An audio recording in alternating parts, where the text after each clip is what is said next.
All right, a very good morning to you. 6 minutes past the hour, and that tells you that you are in time for your world. My name is Winnie Lubembe. Welcome to the show. Looking forward to a very productive show, but a very productive week as well. So I hope you are in the same wavelength. And today we want to talk about data security, and especially in a tech world, because if you are living in the country, then you know what happened a few weeks ago where, yes, the entire social media was up in arms. And this is as far as hackers and, the various services that a lot of Kenyans were not able to get simply because, as they say, the government systems were hacked. So the big question is, how do we keep our data safe, and especially in this digital era where, as we all know, today's world, we have a lot of digital information stored online. For example, social media posts, bank account details, we have our emails, our photos, our documents, and many other files that are sent through the internet. So this comes with a very big risk, and this serves as fodder for hackers who are constantly looking for new ways to exploit vulnerabilities. So the big question is, like we said, how do we securely handle sensitive content in the ever-evolving tech world? That is what we want to understand today, because again, if you all know, the whole aspect about strong passwords, you need to have characters like capital letters and numbers and lowercase numbers and punctuation marks and everything else that you can use for your password. A lot of people get irritated, like, why do we need to have all these things in our passwords? But well, what you don't know is it could be protecting you in a while. But for now, as you can see on your screen, there is a QR code. And what we need you to do, or what we wish you to do, is just scan the QR code. You can use your phone, your tablet, your iPad. Just scan the QR code, and then it will take you to a Google document, where I would also request you to answer a few questions, and this is as far as our products are concerned. So from our shows to our news products as well, we just want to hear your feedback, all right? So scan, and then we will see your feedback later on, and just tell us what you feel about our products, what we need to improve on, and what you love most about our products, all right? We'll be looking forward to hear what you have to say, but for now, allow me to introduce my guest, and I will begin on my immediate left. We have Edwin Wainaina, aka Kadusko, and I'm just the name, Kadusko. It's so good to have you this morning. Something else. Why Kadusko? Kadusko, okay. Even me, I don't know. People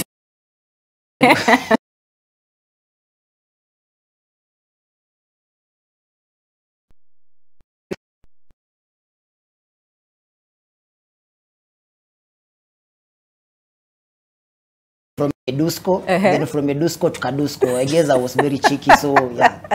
Yeah. Kadusko. You are a comedian, so I think it comes with the territory, right? Yeah. Karibu sana, good to have you, this morning to contribute to this very important conversation. And then we'll also have Robert Manyala, who's the director, Robi Search, an online and software expert. Karibu sana. Good to have you this morning. How are you doing? I'm great. I'm Robert Manyala from Robi Search Limited, an ICT company that transformed the world through innovation. Hey, look at that. Transform the world through innovation. Look forward to hear what that is all about. And last but not least, we have Mark Obar, who is an ICT expert. Good to have you this morning. How are you doing? Thank you so much. Okay. Can we just start with the first things first, right?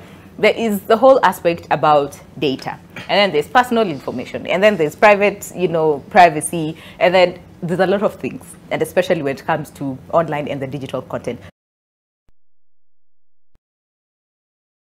What exactly is it? Because majority of us, when you talk about data, we start thinking numbers, bank accounts, personal information, and all those things. But yeah, what exactly? Actually, you're right. Yeah.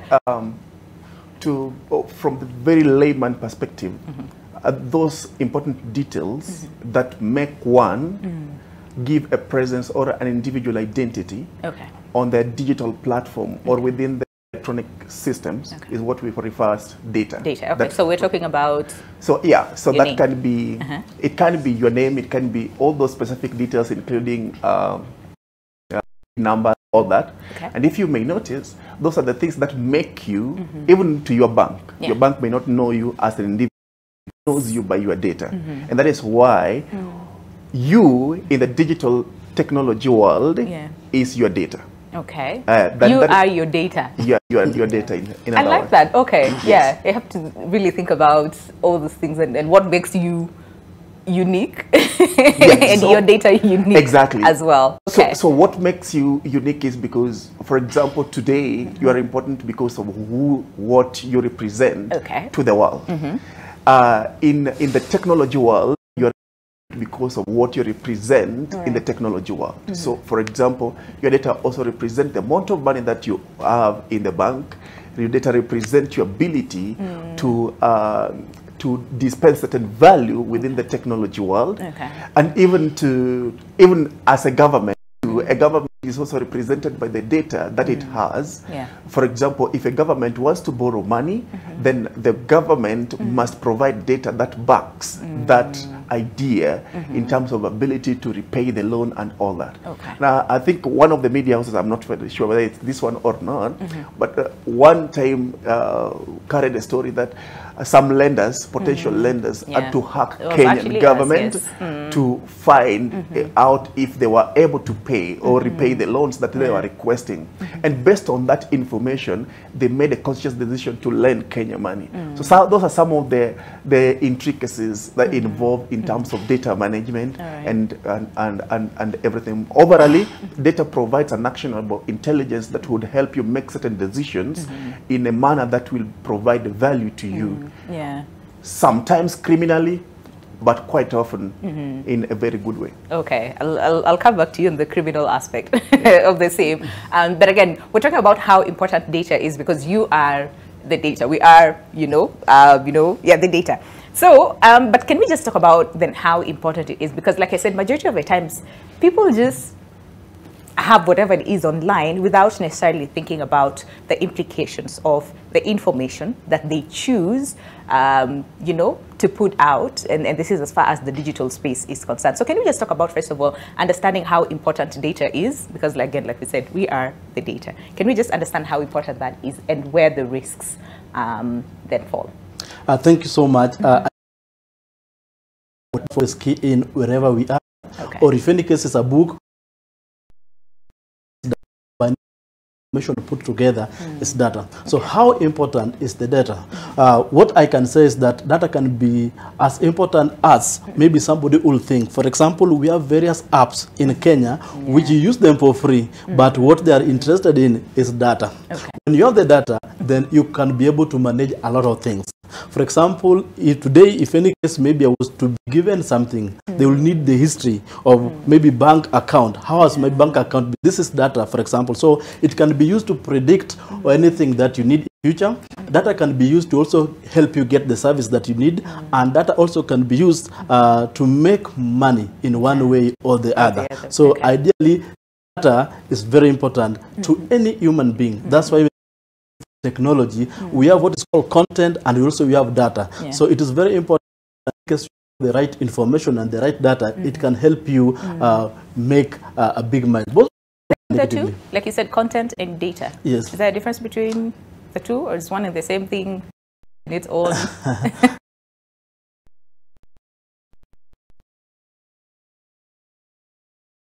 The most information, for example, I have my brother here, Kadusko. We can say about the content, maybe something good that he has come up with. So that content can help people do 1, 2, 3 things. Most probably, data is all the time is much compared to the content. Content sometimes is much available for many people, though there are some that are can be accessible. Okay, because again, like I said, there's the whole aspect about data security versus data privacy. So what do those two mean? What is this distinct line between the two? But very quickly, Kadusko, what happened in 22 August? In 22 Kiliniramba.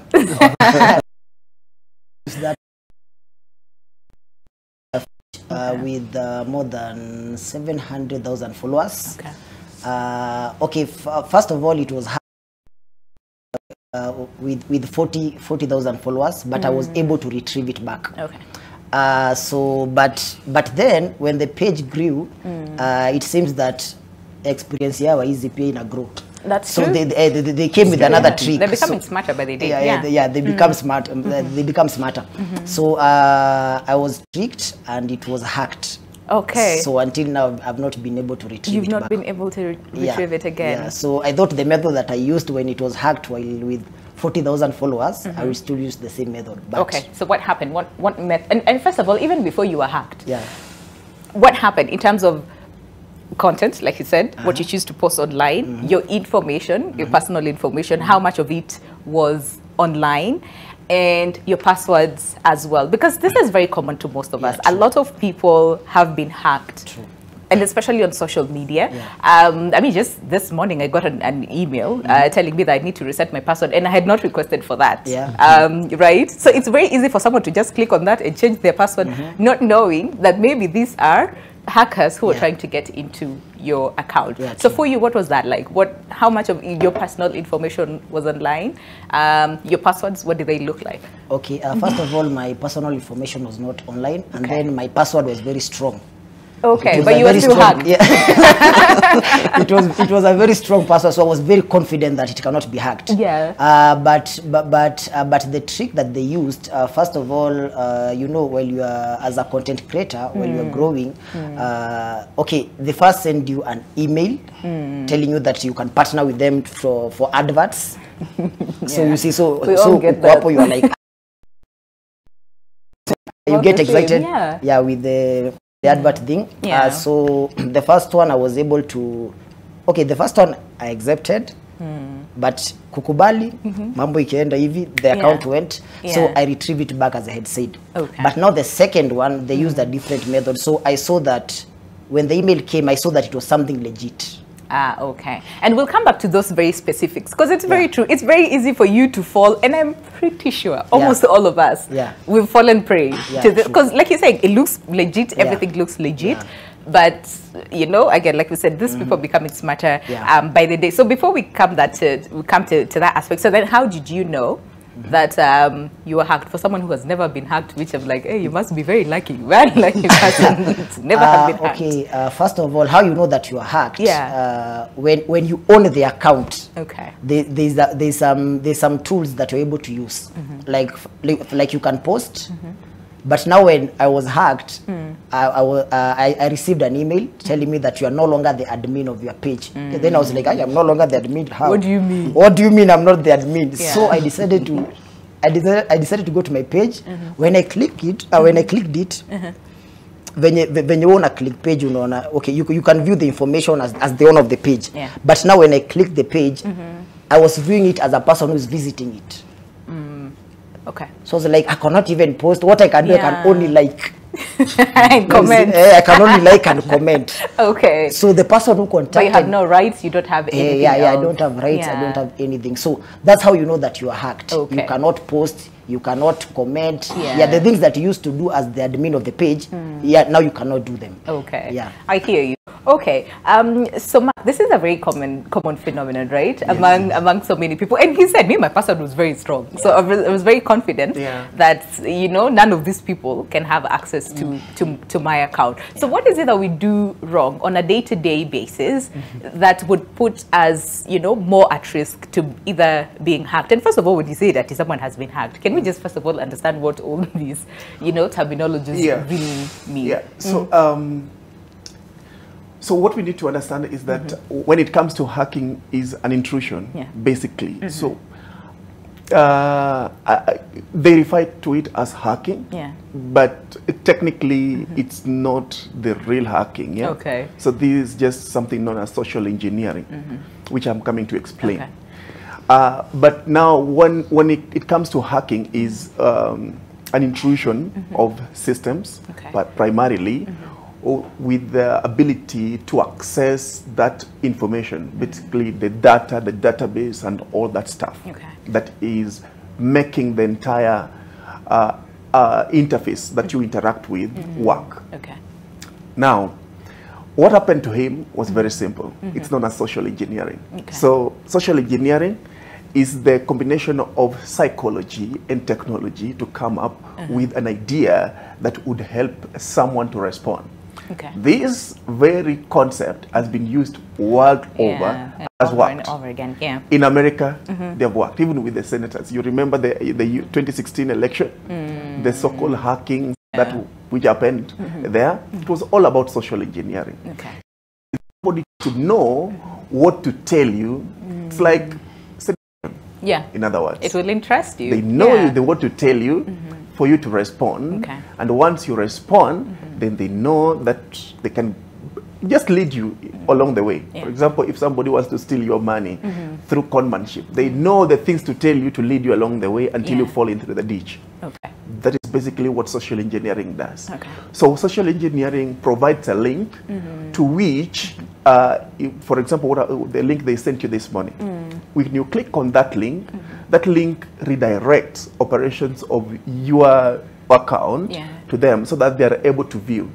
It means that to the back end of every interface, whether it's website, desktop applications or whichever, to the back of it, there are entry points Okay. in layman language. So these entry points, they can be utilized and they're particularly open for very good reasons, Okay. for integrations and communication. Okay. But then if you are not careful what you are clicking, you get click them and then you transfer the ability to control the account to them. And then they lock you out completely. Then they will And then they completely have lock you Yeah. out. But my just curiosity, how Yeah. much of information then can they access? Either email, social media, bank, because now we have, Everything. right? We have like a mobile banking apps. So on the our danger phones. is, Yeah. the danger is you can give access to a single account. Okay. For example, if it's a Facebook account. Actually, recently I was involved in an institution, a very big institution in the country which lost their Facebook page. Yeah. And I was involved in the recovery of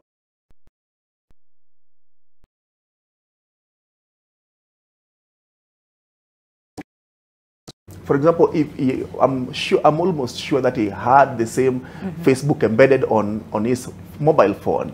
If they have access to a single activity or a single application, Yeah. they can use that as single application to conduct search, to conduct recoveries of the documents or Yes. everything else, Yeah. and even get into other applications. That's true. Majority of the Yes. people use the same password for almost all. No, you don't even need to use the same password. Even Yeah. in the event where you're not using the same password, Yeah. now they're able to install, because you can install spyware. There is something known as spyware Yeah. that actually is able to review and collect data on a specific device or a network Yeah. or a company or Yeah. an organization, or infrastructural organization. Or a country. Or a Like country. where we were. So if Yes. it's embedded on a single application, Yeah. then it will run on subsequent applications within that device, and it will be able to collect that data. And that now exposes the danger.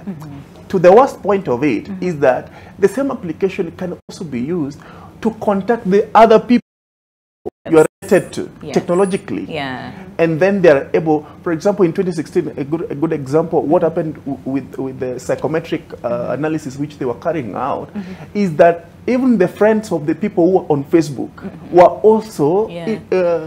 were also at risk. Yeah. They were all in the same boat. So you're my friend in Facebook, I get hacked. Yes. What happens to you? You You are also also get- in it. You also get Yes. hacked. Okay, so do you want to speak on the whole aspect about data security, data privacy? Because we're very, upfront when it comes to, my privacy this, my privacy that, it's security and all those things. Do you want to speak on this Yes. too? And then we'll also talk about offline data, where we're talking about our IDs. Someone does, give me your ID, give me your phone number and all those things, not knowing that, people can use this, information or data really to access whatever it is that they can.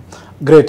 They talk about hacking. Yeah. Or hackers. Now, basically, these are the people who are trying to get maybe information, the unauthorized information. So there are various ways somebody can hack you. Yeah. Like the last one that was done is called denial of service. This is where somebody is trying to overflood or send several requests to a given system. For example, I develop system like PS or ERP system that many companies depend on. Okay. So how do you ensure that people cannot be able to send several requests that will lead to denial of service? That's one way of doing hacking. Okay. So what people most probably do, there's something called an API. This will help anybody who has a website, a bank, or even any software anywhere to prevent something like hacking. That means they hardly come to your system directly. So Okay. like for example,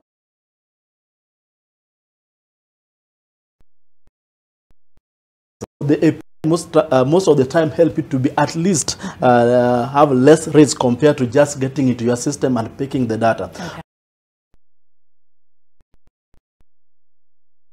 This would send you an image attachment. Then when you click on it, it picks the information automatically based on what you have.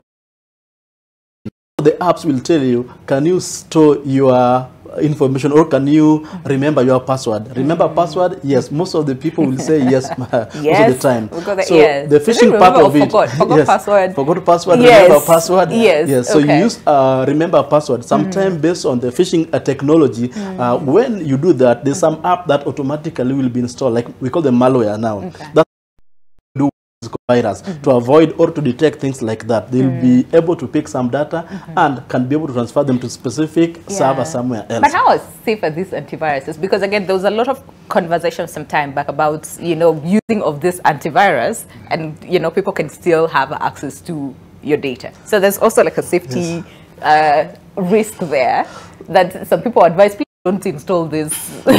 So antivirus are very good, but not all of them have the energy or can protect you completely. That's why sometimes when people do research, that the best recommended antivirus use, however, called firewall. Firewall is just a technology that will help you prevent anybody trying to get into your network without you knowing.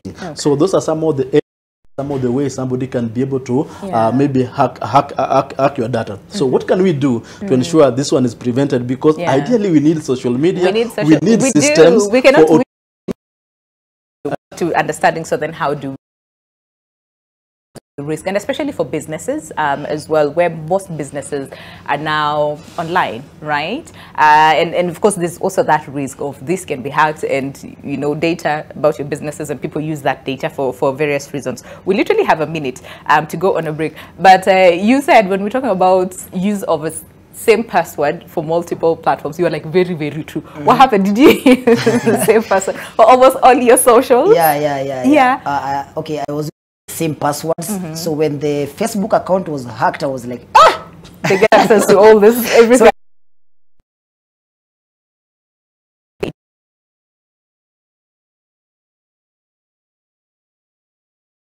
Scared of losing, or they got in, you know, access to impact you. Before we come to the second part, you said you were tricked into the same. Okay, actually I was not having that information on my accounts, because it was just my Facebook page. It was only affected. It was only the Facebook page that was affected. So they were not able to hack the YouTube and the Instagram and the other pages. So it was just the Facebook pages. And I don't think the information that there was that relevant that would help them stand. But I think for majority of the people is the followers. You know, because then I mean, if you're not able to retrieve.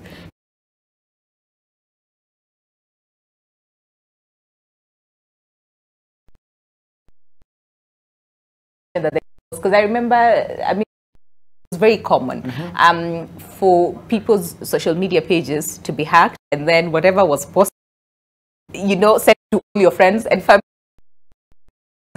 and wondering.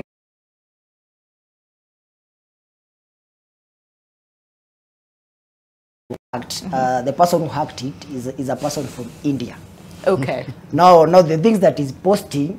How did you know he was from India? Or she was from India? He's from India. You know. I tried to retrieve the page. I had someone, and he told me the page was hacked from someone from India, but he was unable to recover the page. So I guess the person is very smart. So what the guy does, he normally posts things from India. Now the people are following are like, "Ay, Kwani so they're wondering what happened.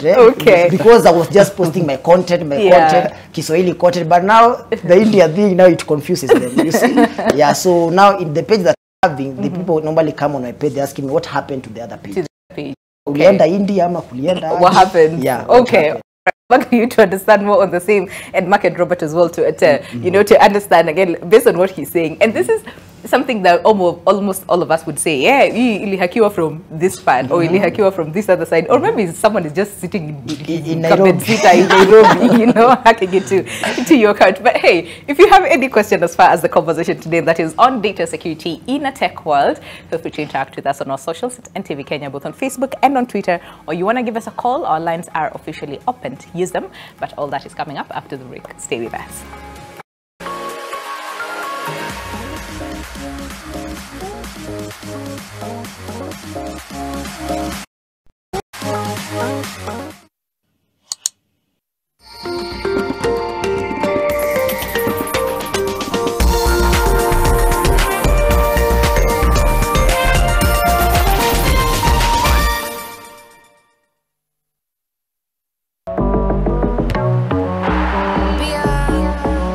The world unites as the FIFA Women's World Cup comes alive on your screens.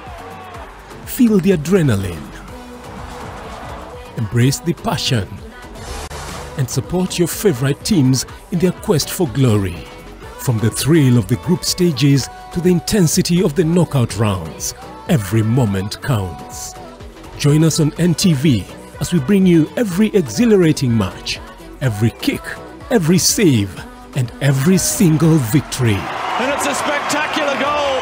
The FIFA Women's World Cup, exclusively on NTV, your front row seat to greatness.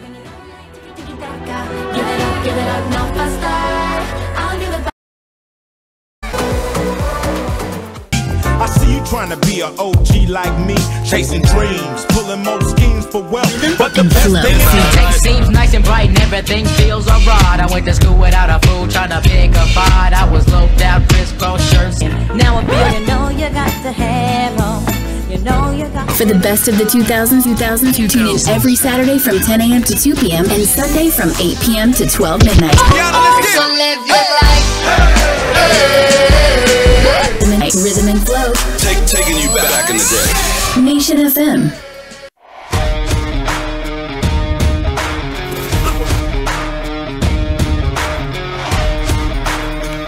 Spot on! Spot on!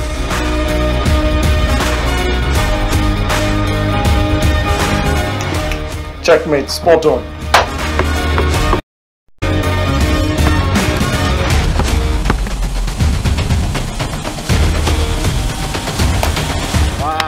Spot on.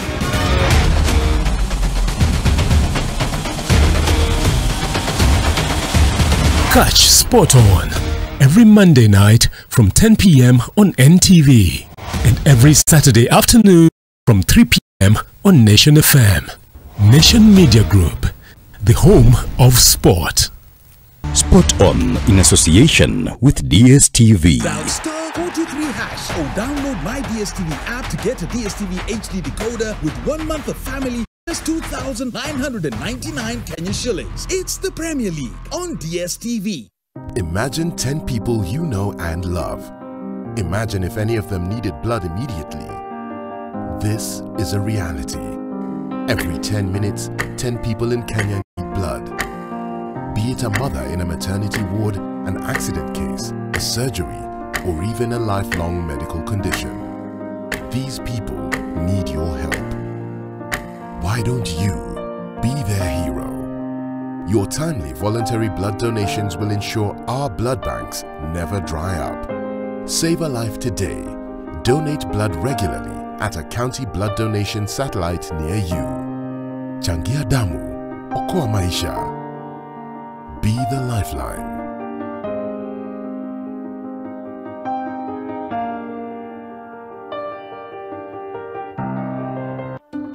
Candace, what's that?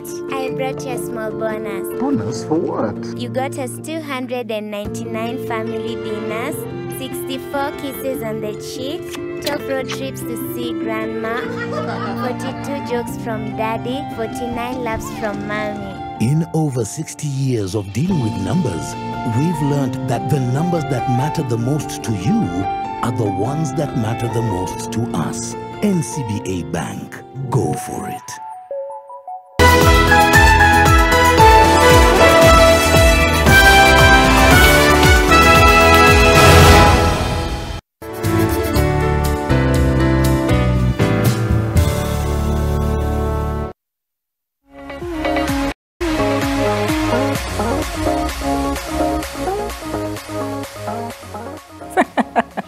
Okay, a lot of things to go through, but we'll go through them during the show. Okay, so welcome back. Data security in a tech world is the subject of our conversation today. And let me tell you, it's like we're in a sound like an ICT class this morning, which I think it's important, really, for all of us to have at least at the bare minimum, you know, basic knowledge as far as how these things operate, how, you know, what are some of those risks, what are some of those things that we do on a day-to-day basis that might put us at risk of being hacked, all right? And what are some of the things that we can do to prevent? I know Robert wanted to talk about this, but we'll talk about that. That is on prevention and just keeping our data safe.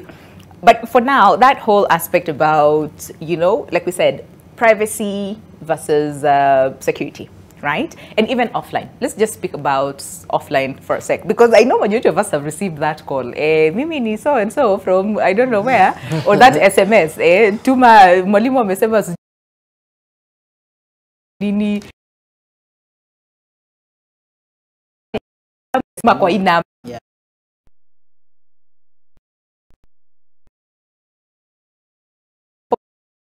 Meant to really, but they're using the same concept in form of data or anything else. Okay. So that's very basic. I think the biggest question for most people is then how do they get these? What are some of these things that then we should be on the lookout for? Because again, like Kadusko said, it seems very genuine, and it's very people to either click, you know, on the link, or those that are telling you, oh, you know, we're interested in business, we have seen your followers and all those things.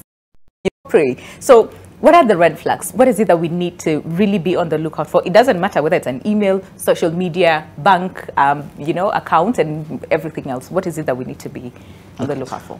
Great. Thank you. I'll go first to the one for offline data, the one you talked about. Yes. So Robisearch did a research let me say last year, during COVID, and we realized why will people get various SMSs, various information, like in a school you're being told you need to pay school fee, you not pay.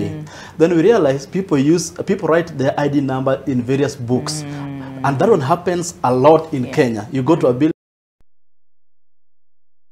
you go to school on the same.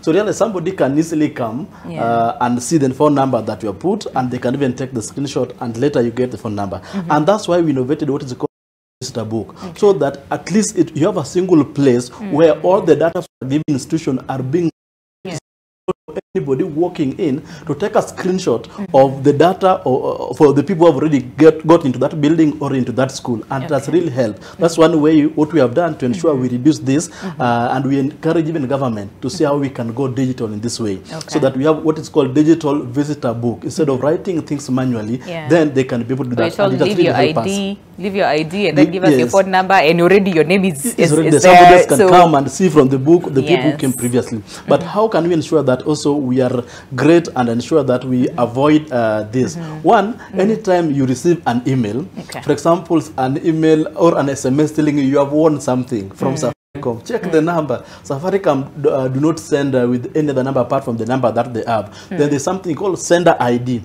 Any information from a big company or maybe a reliable company will come out with the name, not the phone number. For example, in Robisearch, it will come out with the name Robisearch Limited. The same to Safaricom or any other bank. So can we check where has this SMS come from?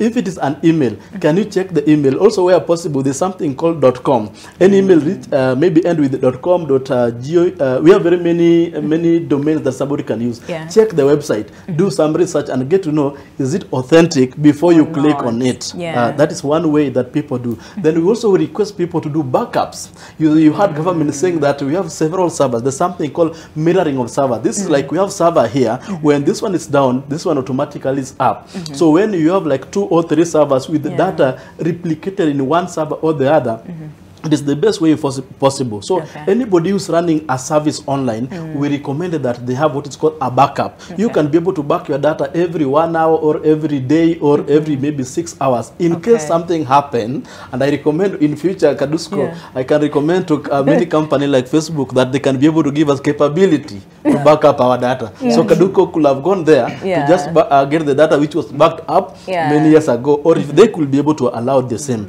However, I'm so happy because even in Kenya, we have very many creative companies that are doing softwares like Robisearch plus many other. The backup is very, very important. But I think we also need to be very careful on these companies and agencies as well, because a lot of people have also, you know, fallen prey from these companies. I know you're very keen on talking about the prevention and keeping ourselves safe, and we'll come back to that, I promise. But I just want people to really understand, like by the time we're told, use different characters for your password. How does this protect our data? What are the, I'm really keen on the red flags, because a lot of us fall prey because we don't know. I mean, an email looks very legit, right? It's very easy for me to click on the same reset my password, like I said, and you know, everything goes back to normal. But really, these people already have access to information or data. So what is it that we, for example, I mean, talked about different domains, but what is it that we also need to be on the lookout for? I was reading somewhere that was saying, check even the time. And especially if someone is emailing you beyond working hours, if it's supposed to be a professional email, that should be a red flag. Yes. No? Yeah. So what are some of these other red flags that we really need to be very, very keen? Before I come back to Kadusko on how you are not able to retrieve your, Yeah, so the red flags are many. Yeah. Some of them have been mentioned in terms of the domain. The domains, Some of them are cloned domains and they're not legitimate domains. So it means that you really need to know the genuine one. You cannot be sure of what you are handling until you know. Once you know, lie runs away. A lie runs away once you know the truth. So it means that you must be sure of what you are having. Take your time and research on whether it's a domain, whether the timing in which the email was sent, whether it's the type of email that you are receiving. Some of those emails have grammatical errors. They don't sound genuine. You've not, if it's the first time you are interacting with that kind of email,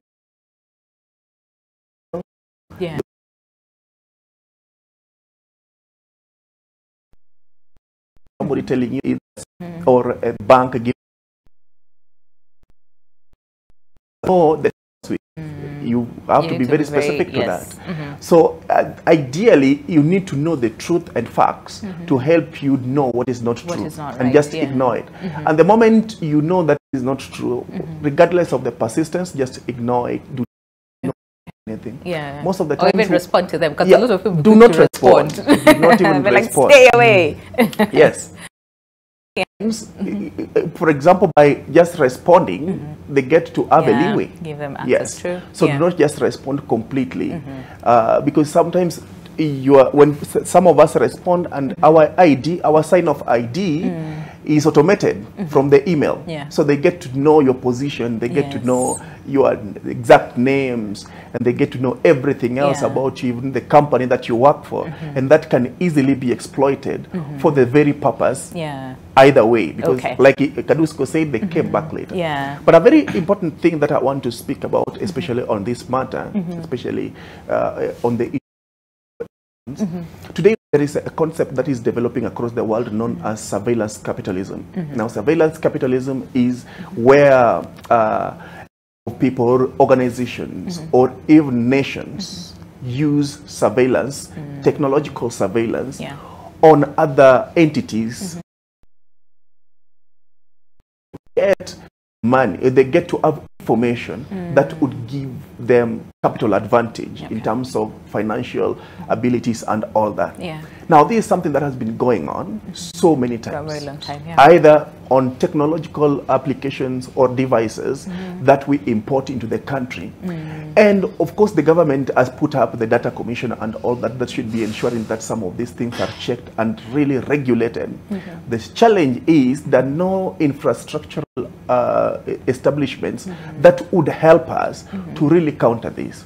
For example, there are many myriads of cases where somebody buys a phone and then within 1 year this phone is inactive. It's not working, what they do not know after some time, they will realize that a certain application will just come on the interface of the phone and then tell you that to click OK. And it will not move regardless of what you do until you click OK. Yes. Once you click OK, you've given that phone infrastructure, whether it's your mobile transactions, whether it's your financial transaction or everything else. The ability for this operating system, the secondary operating system that is seconding either Android or iOS, to be able to just ensure that it runs in the background collecting data, and that is why some phones you try to switch it on in the morning and then it takes a long time. You wonder, why is it taking this long? Yeah. What is wrong with my phone? And then you will go and buy another one. So it's important for even the government to put in place facilities in place to ensure that the devices that we are having in the country are not conducting surveillance on us for financial gains for other people out of the country. And just thinking top of mind, is this why a lot of people would say, you know, I was just talking about shoes. And then when I open my phone, I see the exact shoe that, you know, I was talking about. Or I was thinking about a certain vacation spot, and then you open your phone, you see all those things. Exactly. Even right here, if we begin talking about the shoes, by buying shoes, and our phones are on, probably online, online, the next advert you will receive is for shoes. Those things. That is surveillance capitalism and how it's used to really gain. It's illegal, but it's useful, especially within the frameworks of government agencies like those NIS or whatever, which would want to collect information and help them understand what is going on in the country. It's useful, but it can also be misused by a number of people through those means. I see that. I see that. Or sometimes you just see the, you know, the microphone thingy. You just see the green or whatever color you see, and you're like, but I am not this. I'm not.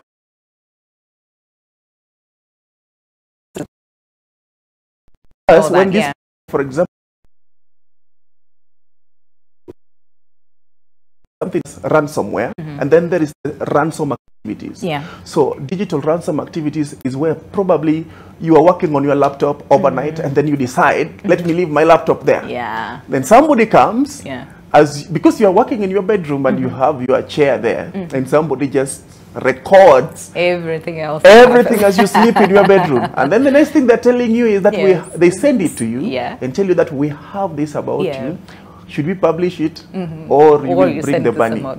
Yes. Okay. So then the big question is then, how do we prevent all those things? We'll come back to the two of you for the same. But very quickly, Kadusko, what happened the second time? You said you were tricked because these people again becoming smarter by the day, and at risk, and especially now. So what happened the second time? What different trick did they use as compared to the first one? It was not that different. They just twisted something. They just did some twisting because they just they sent me an email, and this email, the person was requesting for us to have. Not a live. Is it a live or a Zoom? A Zoom meeting, virtual meeting. Not a live meeting. Okay. A Zoom meeting. So during the Zoom meeting, I don't know how he took me through a certain process on my Facebook page. So while I went through the process, I was removing myself as the admin. I was not knowing. I was unaware. Okay. So the meeting happened. Okay. It so the virtual meeting. They sent you the link. You open the link. So me seeing it's a virtual meeting, I'm seeing there I'm Zungu. I'm saying,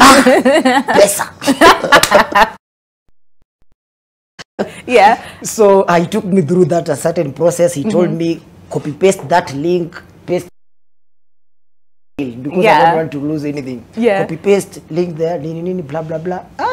The following day, the page was not there. Okay. So they have a lot of ways of tricking you. Now that the was So the first one clicking the link, but the second one I was my Facebook page was hacked while during the Zoom meeting. They just took me through that like a small process and everything was So I guess the same thing, you are not able to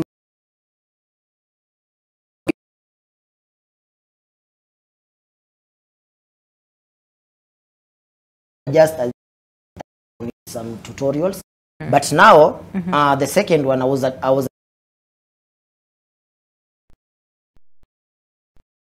look for a person who helped me. I went on YouTube. Okay, still on YouTube there are still some comment. I mean, comment. Okay.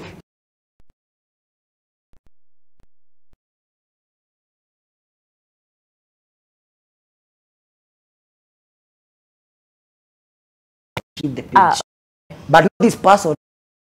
Okay. No. Yeah. So because when you see a lot of people are commenting, go for that person, go for that person. It's very easy for you now to. This one is a legit person. Yeah. Because now, me when I went, okay, I inboxed him on Instagram. Yeah. He told me, okay, if you want me to retrieve your page, send me this amount of money. Okay. So I told him, first you have to retrieve the page, then I send you the money. Yeah. He told me, no, you are the one who is in need. I mean, really? I mean, but retrieve your page and you disappear. Yeah, I disappear. So, okay, I said, okay, I'm the person who's in need. Let me send that money. So I sent the money. I waited and waited, and until now I'm still waiting. I'm still waiting. Okay. So yeah, we should be very keen. Yeah, no, seriously, we really need to, and especially in this day and age where people make money online, you know, through content creation and all those things. So it's very important. Okay, so then keep ourselves safe, and then Mark, I think you'd also want to contribute to this, I mean, especially on a larger scale. When we talk about businesses, you know, government agencies and all those things, how do we make sure that this does not happen, and you know, we lose very important data? Thank you so much. What I will recommend is that despite all these challenges, it is still good for people to use social media. I mean, it's still good for people to use systems. We can't avoid Only it, what we can do is to ensure that we take charge and we ensure things are done well in the right way. Okay. And also we'll encourage people also not to fear going digital, because even apart from one or two people also being hacked, there are several people who have run their business for many years, and that's why we thank to KCB, who sometimes train people a lot on digital marketing and how to you are safe. Now, what people do, one, you need to ensure that change your password as often as possible. Okay. Stop using like 1, 2, 3, 4, 5, or 8.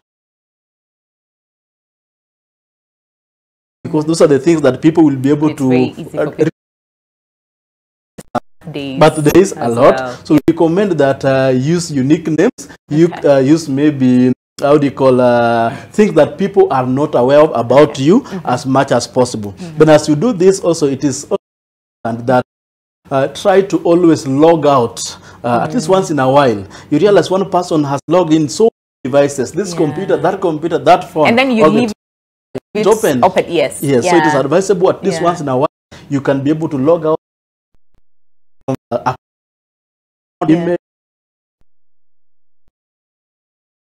Something else that we recommend people to do is that we have that will tell you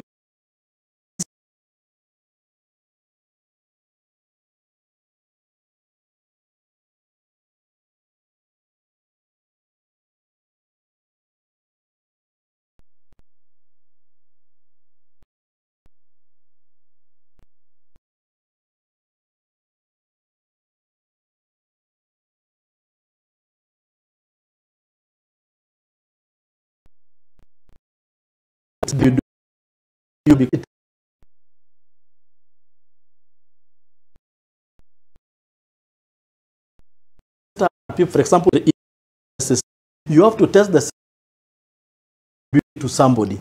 Remember, we don't have so many IT software developers in Kenya, but we have so many companies developing the system. So they give you advice. You have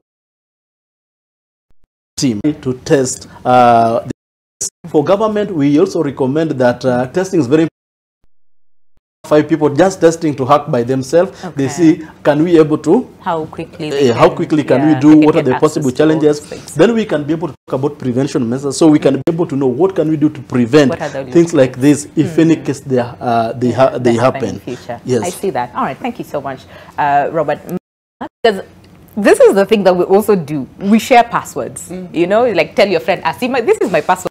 Because you trust them, or you share with your family, and you think, I mean, it's safe for these people, right? How much of a risk is that? And then speak this on a larger scale in terms of prevention as well. Now, it's very wrong to share your password, and it's because you are putting so many people at risk.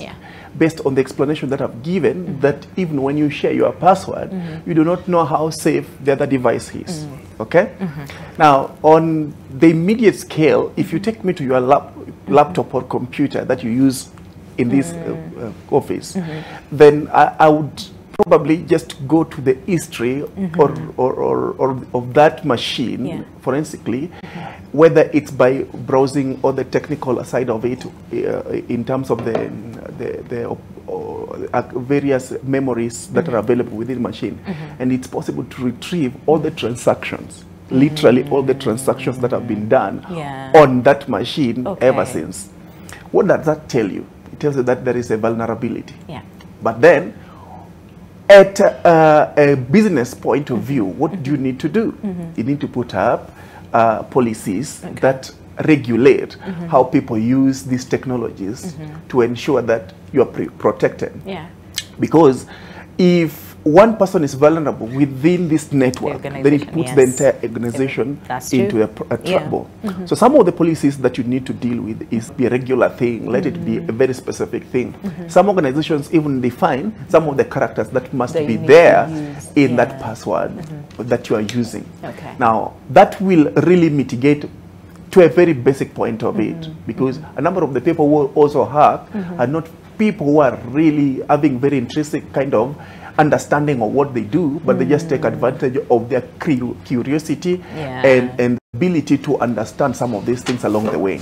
Now, at a government point of view, very quickly, because we're out of time. Yes, at a government point of view, it's important for the government to ensure that they review the entire, and I think they're really trying to do a good work, and especially looking at what they just did in terms of the prevention of the attack, the DDoS attack that took place the other time. I think they did a commendable job, that I must say, but they need to review all those plans and put up new infrastructural policies that will guide even our government and individual businesses operate. Some of these things will go to